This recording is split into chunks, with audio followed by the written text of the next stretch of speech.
Ladies and gentlemen, I'm very glad to be here and to have the possibility to speak to you and having the first travel abroad since a long time, and so I'm in the same position as many of the other speakers. Thank you very much to have you here and to be here. Dear colleagues, it is truly an honor for me to attend this year's Cyber Week. After so many months of travel restrictions, it's a real pleasure to be here in Tel Aviv today and to speak to you. Today, I would like to take the opportunity to introduce to you the new German cybersecurity legislation. Specifically, I want to talk about the new so-called IT Security Law 2.0, a central piece of cybersecurity legislation in Germany in the current legislation period, which, by the way, will end with the upcoming elections in September. First of all, the federal government tries to lead by example and impose stricter IT security regimes on itself. We can't expect others to handle carefully and with security if we can't do so ourselves. The BSI, the Federal Office for Information Security, the central agency for IT security on federal level in Germany, will have the competence to define stronger security requirements for the entire ICT of the federal government, including all federal agencies. In addition, the BSI will have the resources and the authority to monitor and check the security of government ICT. We also implement the security by design principle. All federal agencies are obliged to include the BSI when they plan and implement major digitization projects.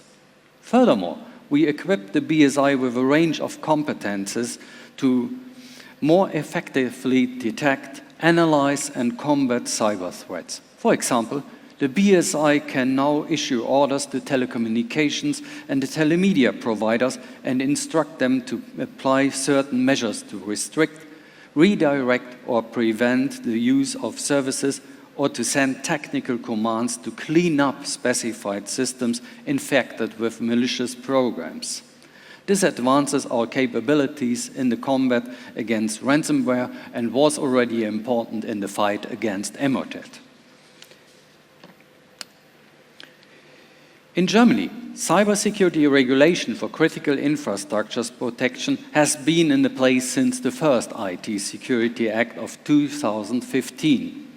Since then, we have identified about 1,000 critical infrastructure operators in the energy, water, as well as wastewater, food, ICT and telecommunications, health, finance and transport sectors, based on their criticality of supply. With the IT Security Act 2.0, we have expanded the scope of critical infrastructure protection by adding the new sector waste disposal. Next, we will identify the specific operators based on their criticality of supply. In addition to this, the existing cybersecurity requirements for all operators of critical infrastructures have been significantly enhanced. The implementation of intrusion detection systems is now mandatory for all critical infrastructure providers.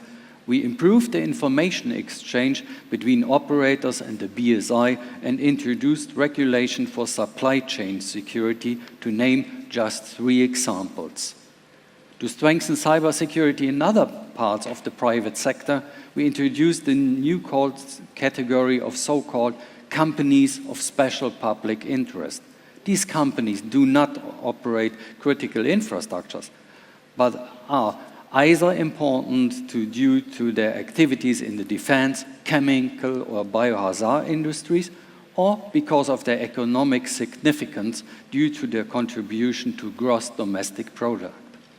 For these new categories of companies, new baseline requirements aim to strengthen cybersecurity and resilience of these entities and to make sure BSI has an up-to-date insight into the current threat landscape based on mandatory incident notifications. And that becomes even more important when looking at all the threats my pre-going speakers already told.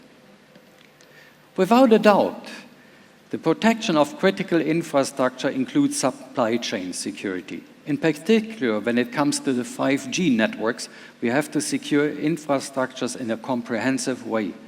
Here, we have to avert all risks, both technical and non-technical. The ITSecurity Act 2.0 covers the cybersecurity of 5G networks.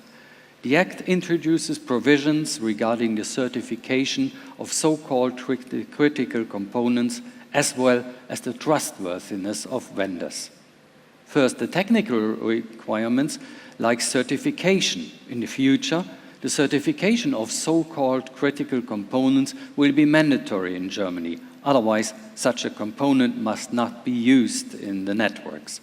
However, the more complex the design of a component, and the more the manufacturer manages the components through software updates and patches in the life cycle, the greater will be the manufacturer's ability to influence the component. Therefore, in addition to general technical measures, we address so-called high-risk vendors. We establish a procedure that allows us to exclude the use of certain critical components as an ultima ratio if they pose a threat to national security. These vendor-agnostic rules do not necessarily lead to a ban of certain vendors, but the new legal framework enables the Federal Ministry of the Interior to take a very close look at the vendors and to assess potential threats to national security. The Federal Ministry of the Interior may prohibit the use of critical components or issue other orders if the use of critical components is likely to pose a threat to national security. This can be especially the case if the vendor is under control of a third country, the vendor was involved in activities that had or have negative effects on national security in Germany or other member states of the EU, the European Free Trade Association, or NATO, or the institutions. Deployment is not in line with security policy goals of Germany, the EU, or NATO. In addition to this ex-ante approach, a so-called guarantee declaration will outline certain aspects of trustworthiness. If certain violations of these declarations are found or a threat to national security is identified during the ongoing operation of the networks, this could lead to a prohibition of the use of the relevant critical component. Finally, yet importantly, the ITSecurity Act 2.0 also aims to strengthen the cybersecurity for consumers. Consumer protection is now explicitly mentioned in the legal mandate of the BSI. Fulfilling this mandate, the BSI may conduct systematic market observations of consumer products as well as security tests and analysis for these products. Furthermore, with the introduction of a voluntary cybersecurity label, we will be now able to make the IT security of a product visible to everyone. The IT security label consists of two main components: a manufacturer's declaration based on the security requirements that apply to a specific product category, for e.g. broadband routers, and up-to-date IT security information published by the BSI. The label itself will contain a QR code and link to a website where all this information regarding the product will be published and continuously updated. Because cybersecurity cannot be limited to technical aspects, but also has to take the human factor into account, we initiated a dedicated information and awareness campaign for cybersecurity. Through TV and radio spots, large posters and advertisements, as well as information in internet and social media, consumers will be informed about different ways to protect themselves, for example, when working from home, doing online shopping or online banking, or using other digital products in their day-to-day life. Ladies and gentlemen, this was the new German ITSecurity Act 2.0 in a nutshell. I hope I was able to provide you with an overview. I'm looking forward to having an in-person conversation later on if you have any questions, and a close cooperation, especially with my Israeli colleagues and the colleagues from all over the world that joined us here. Thank you very much.